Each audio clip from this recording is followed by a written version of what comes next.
Everything you need is already inside of you. The world would not be what it is without you. When we begin to create change within us, we begin to create change in the world around us. Your journey to becoming your best self as the whole person starts right now.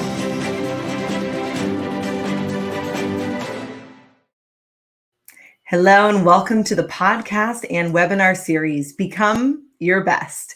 I'm your host, Lauren Sweeney. I'm joined today on episode 375 with J.M. Ryerson. We are excited. He is from California, but recently moved to Florida. Let me tell you a little bit about him, and then I'll bring him onto our show. He is an author. He's a mindset coach. I know a lot of us in our audience are all about that. And he's the host of Let's Go Win. It's a podcast, and he's been helping companies and leading sales teams for over 20 years. He's the co-founder and the CEO of Let's Go Win, and their mission is to increase leadership, enhance culture and teams, and achieving peak performance amongst them. Now you know why we brought him on. So aligned with our company mission as well. He believes everything rises and falls on leadership. Absolutely. And based on this belief, JM has spent his career focused on enriching the lives of others while continuing to educate himself on best practices in leadership, vulnerability, and teamwork.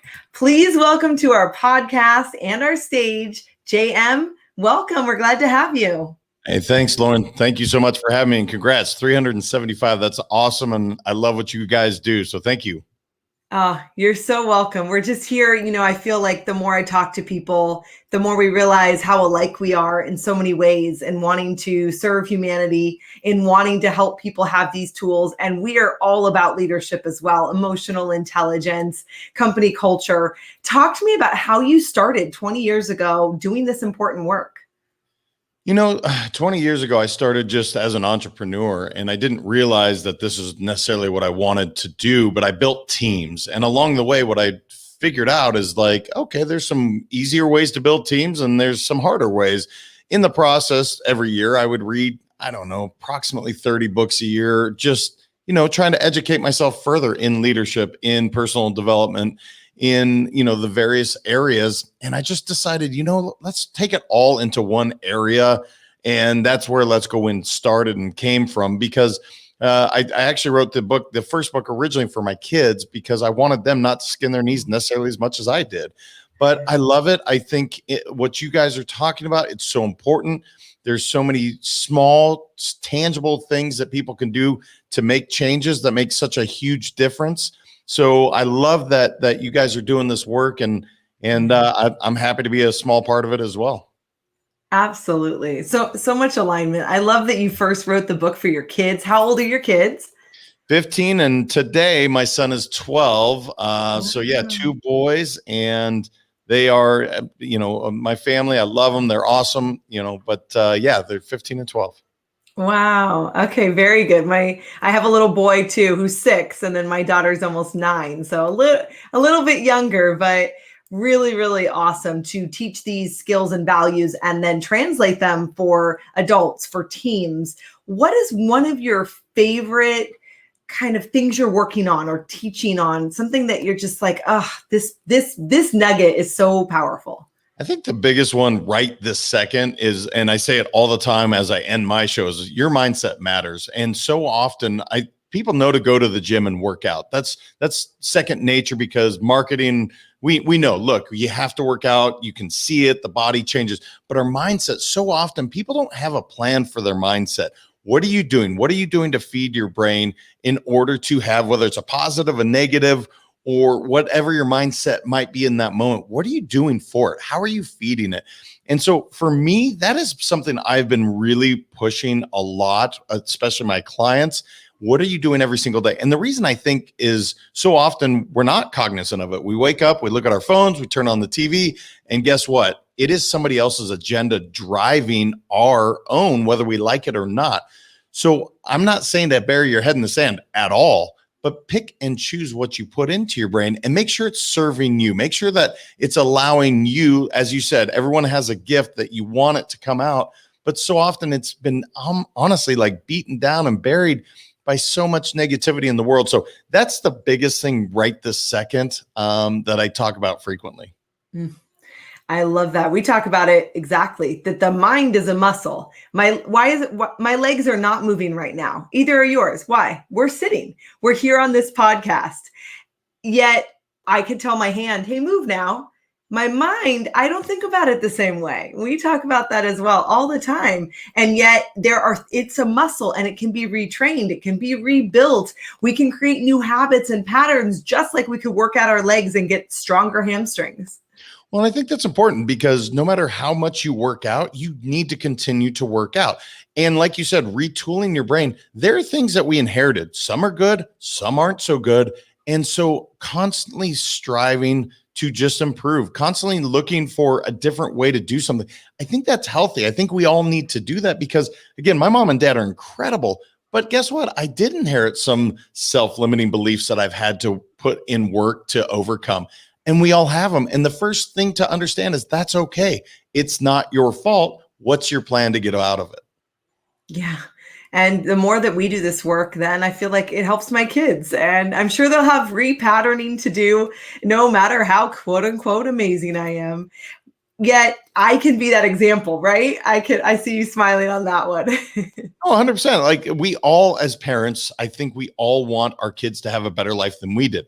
And I had an incredibly blessed life. Don't get me wrong, but I want my kids to have even, I don't know if it's easier, but I want them to be maybe more evolved if that's possible as the world changes. I want them to have some of these basic fundamentals that maybe I didn't learn until later in life. So hopefully we pass that down. Some people learn that way. Some people learn the hard way, and that's okay. But at least they have the tools there. And I love that's what you all are doing. Yeah, absolutely. Let's talk about teams. It's a very interesting remote work environment. I was just on a call, and this particular company, they're in Europe like we are, and then they're in the US as well. And they thought, okay, we're going to go back into the workspace, and then never mind. We're not going to go back altogether yet in our East Coast, and they have a European office. So let's talk about teams and working remotely, communicating, figuring out, nuances, unconscious bias. Like, let's go there. Yeah, the biggest thing I would say right now is give everyone a little grace. We are all dealing with something that is it's unique, it's uncommon, it's something we haven't dealt with before. And just remember, there is a human aspect to it. Just like you and I did behind camera, you try to connect human to human before you even get into the logistics of what are we going to do.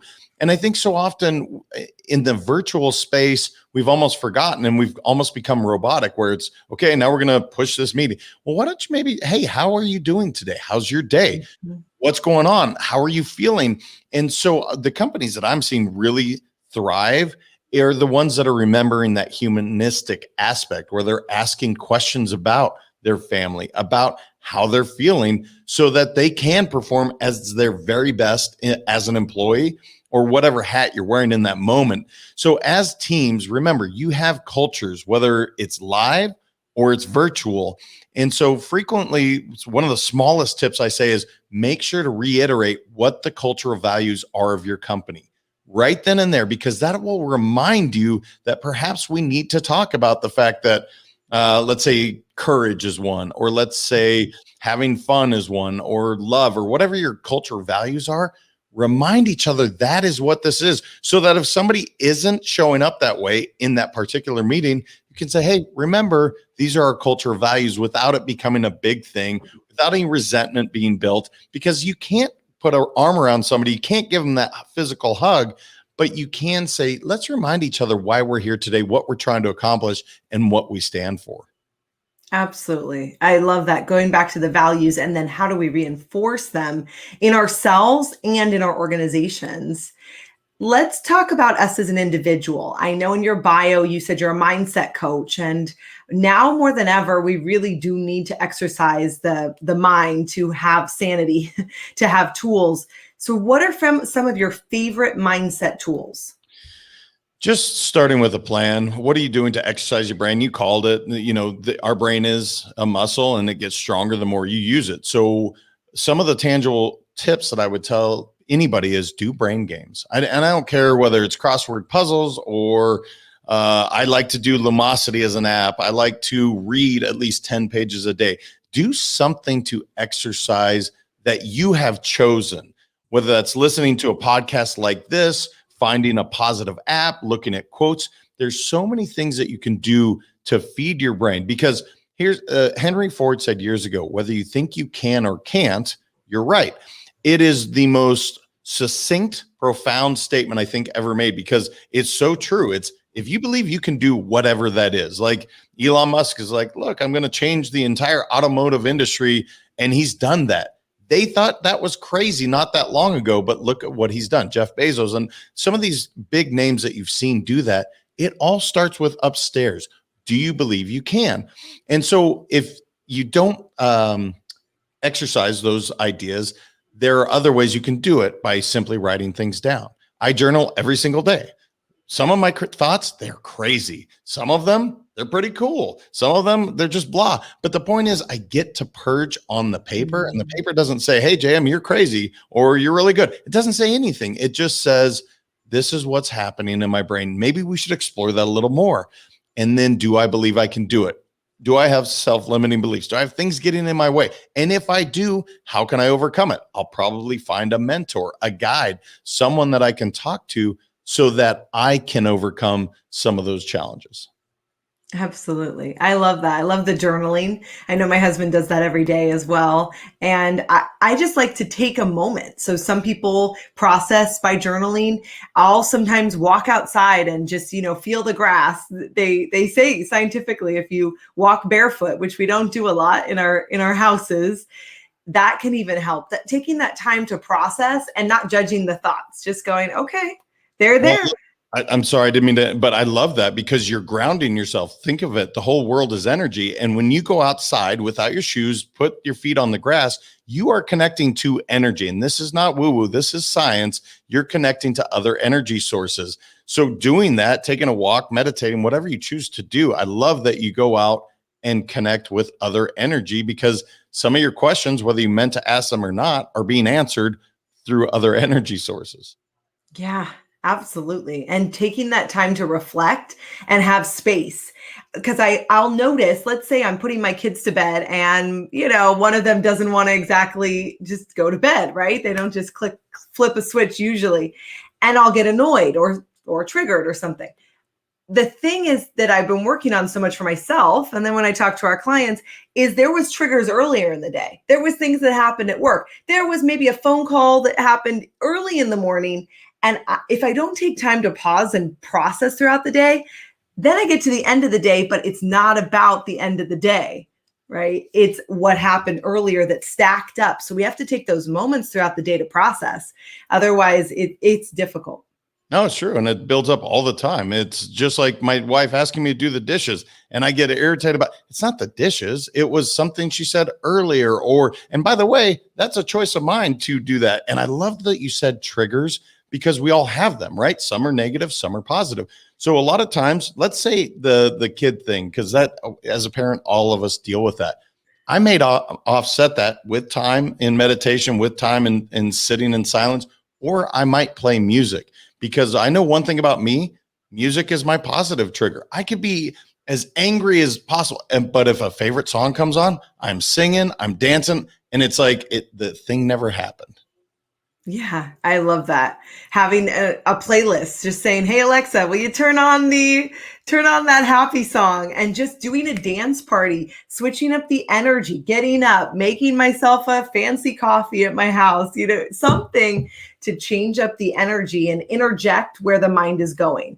And literally, sometimes I'll think about it like a mosquito, at like, oh, there's that negative thought. I'm just going to catch it and not have to go all the way to Italy with my thought. Oh, it's so true. And I love that you're not judging it either, because we have, and again, I've heard so many different thoughts on it. 40 to 70,000 thoughts go through our brain. It's not conceivable for us all to have 70,000 positive thoughts. You're going to have some negative ones, but I love what you said. You're like, I'm not judging it. It happened. I'm going to catch it, put it over here, let it process, whatever you choose to do, and know that that's okay. Give yourself some grace. And then perhaps, and again, the whole reason I meditate is to respond and not react. So in that moment with my child, the reason that I've done the work prior is so that I don't snap on them and because they're being kids and they don't want to turn off the light. No, I'm just going to respond and say, look, this is why we need to go to bed. But emotionally, I want to probably you need to go to bed because I told you so. And so that's not the way I want to show up as a parent either. Totally. And unfortunately, that doesn't work anyway. They don't listen. So let's talk about if people want more resources from you as well. I know you have some that are paid, some that are free. Talk to me about Let's Go Wind and where we can find you. Yeah, letsgowin.com is the website. And I do a blog once a week. So there's definitely that. The Let's Go Win podcast. There's some really great guests. And I can't wait to, again, hopefully have a reciprocal with yourself. But you get to hear great stories from people that are, they're making a difference in the world. So there's that. On the website, there's a free work-life balance assessment that they can do. And then also there's an online course if you want to work on building your team. There's other resources that are available, a couple books that are there, but the whole idea is to inspire people to live their best lives. And so I would love for people to check it out. And if nothing else, let me know. Hey man, this was really good. Or I don't really care for yourself. I'm cool with both. I really am, because my intent is to help other people, inspire them to live their best lives. That doesn't mean it's for everybody, but typically I get a pretty warm response. So anyway, I hope they check it out. Absolutely. I love that. If you're listening to the audio version here of our podcast, it's buildingyourteam.letsgowin.com. There's no apostrophe in let's. Is that right, Jam? Correct. Yeah. For the URL, it makes it a lot easier that way. Absolutely. I love it. Also, if you want to learn more about JM, he's on all the platforms under Let's Go Win or Let's Go Win 365. What's some of your favorite platforms? Are you more into Instagram, Facebook, YouTube, all the things? Talk to me about that. So that's a good question and something I'm growing my mindset on.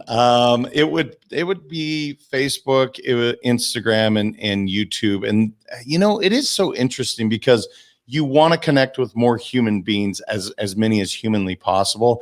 And that's what these platforms do for us.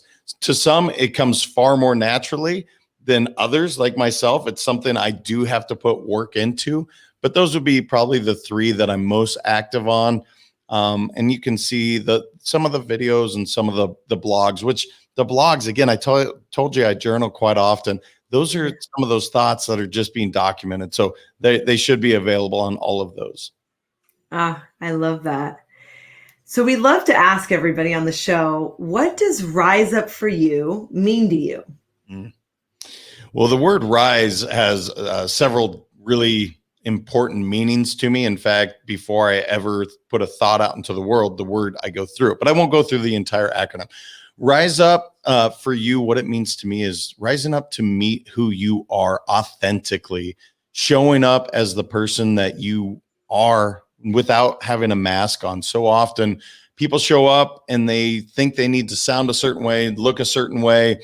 And the truth is, it should be you. And that's how I feel when you say that. I want to rise up and be me. I want to share whatever gifts I have with this world. And that's what I hope everybody does, because it's a whole lot less energy to expand and to use to be yourself. Also, it's really attractive that way. When people show up, you can see it if they are being them. And so that's what it means to me. I love what you guys do with that, because that word is a pretty amazing word. So rise up for you is just be yourself. Yeah, I love that. It's so fun to hear all the different guests and what they think about it. And as we rise up for ourselves, as we train our own minds, we impact others. We're better professionally. Of course, we've been talking since we're both parents. We're better as parents, but we're better as spouses. We show up better, and so it's worth taking that time. I think too, if we don't put a pause, if we don't journal, if we don't take a walk, if mindfully, if we don't meditate, if I don't do anything, I wake up and all of life is there. And I think now more than ever. I mean, this is the last day of August 2021, and there's a lot going on globally in our country, since we're both in the US here, in our little family units too. There's a lot. And so I love what you brought up about having kindness for ourselves. If we make a mistake, quote unquote, or we do something, bringing kindness to ourselves, bringing kindness to others. We don't know what everyone's going through, and it's a lot. No, you're right. And you've mentioned so many different hats that we wear. So if one is way out of whack, so again, I'll go to the health really fast. If your health is out of whack, how can you show up as the best parent, best spouse, best employee? And that's just one example. If you're not checking in emotionally, how can you show up as the best? All those different hats that you're wearing. So I think it's so important, and that's what that the work-life balance assessment's all about. Just checking in. I love that. Then if you want to find that work-life balance, as JM said, just go over to his website, letsgowin.com. You can download the free assessment, check it out, and connect. Well, JM, it's been amazing having you here on our podcast today. Truly, it was my pleasure. Again, keep up the great work. I love that you guys have so many and so consistent, and you're helping so many people. So great job to you guys. Oh, thank you so much. Really great. Awesome. Definitely check them out and connect. Thank you. Thank you for listening or for viewing us live today, for showing up, for rising up for yourself, checking out our episodes, and using this as your personal and professional development time. As always, we love to give you free gifts. And so maybe today you want to get our free confidence kit or our free success kit or our Take the Stage, how to public speak and stand out. All of them are free on our website, riseupforyou.com. I'm Lauren Sweeney. I'm the host of the Become Your Best podcast and webinar series, and we will see you on the next episode.